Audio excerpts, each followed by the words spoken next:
আমরা মেয়েরা জন্মের সময় আমাদের ডিম্বাশয়ে প্রায় 3 থেকে 4 লাখ ডিম্বাণু নিয়ে জন্মাই।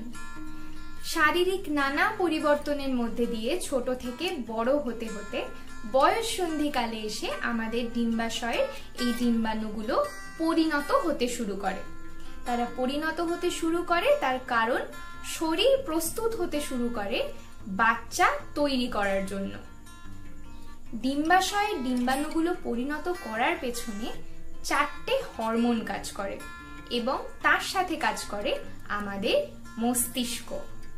আমাদের মস্তিষ্কে একটা অংশ রয়েছে যার নাম হলো হাইপোথ্যালামাস। এই হাইপোথ্যালামাস একটা হরমোন বের করে যার নাম গোনাডোট্রপিন রিলিজিং হরমোন।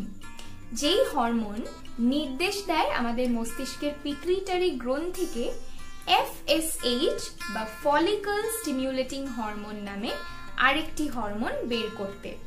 যেই হরমোনটাই কাজ করে আমাদের ডিম্বাশয়ের মধ্যে থাকা ডিম্বাণুগুলোর মধ্যে 10-15টা ডিম্বাণুকে প্রায় পরিণত করতে।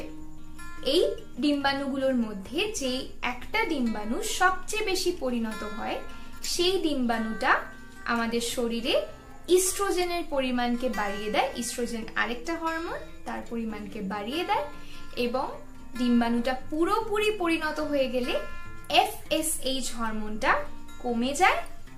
শরীরে ইস্ট্রোজেনের মাত্রা এমন একটি পর্যায়ে পৌঁছয় যেই পর্যায়ে মস্তিষ্কের কাছে আবার এই বার্তা যায় FSH বা ফলিকল স্টিমুলেটিং হরমোনকে বের করা বন্ধ করতে। পিটুইটারি গ্রন্থির কাছে যেই সময় এই বার্তা পৌঁছয় যে ডিম্বাণু পরিণত হয়ে গেছে এবং এবার FSH কে বন্ধ করতে হবে, সেই সময় পিটুইটারি গ্রন্থি থেকে আরেকটি হরমোন বেরোয় যার নাম লিউটিনাইজিং হরমোন। লিউটিনাইজিং হরমোনের প্রভাবে যে ঘটনাটা ঘটে সেটাকে আমরা বলে থাকি ওভিউলেশন। এই ওভিউলেশনের অর্থ হলো ডিম্বাণু পরিণত হওয়ার পর যখন সেটা ডিম্বাশয় থেকে বেরিয়ে জরায়ুর কাছে পৌঁছচ্ছে এবং অপেক্ষা করছে যে একটা শুক্রাণু এসে কখন তার সাথে মিলিত হবে, তাদের মধ্যে দেখা হবে এবং বাচ্চা তৈরি হবে। বাচ্চা যদি তৈরি হয় বা নাও হয়, এই ডিম্বাণুটা থেকে প্রোজেস্টেরন নামে আরেকটি হরমোন বেরোয় যেটা বাচ্চা যদি তৈরি হতো তাহলে যাতে সে পর্যাপ্ত পুষ্টি পেতে পারত এবং একটা বিছানা পেতে পারত বড় হওয়ার জন্য, সেই জন্য জরায়ুর মধ্যে একটা রক্তের আস্তরণ তৈরি করে। এখন বাচ্চা যদি তৈরি হয় তাহলে বাচ্চা এই রক্তের আস্তরণের কাছে এসে বড় হতে পারবে।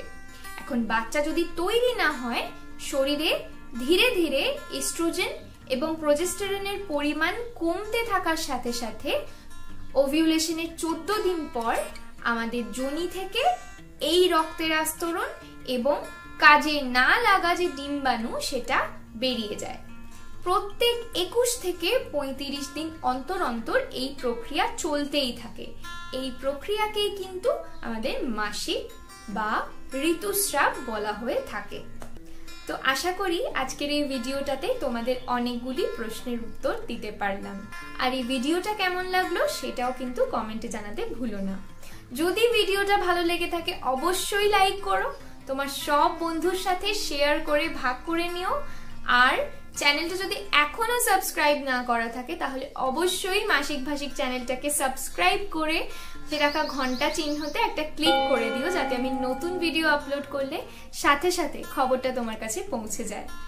ভালো থেকো, সুস্থ থেকো এবং শেষে বলি, এসো বন্ধু মন খুলে মাসিক নিয়ে কথা বলি।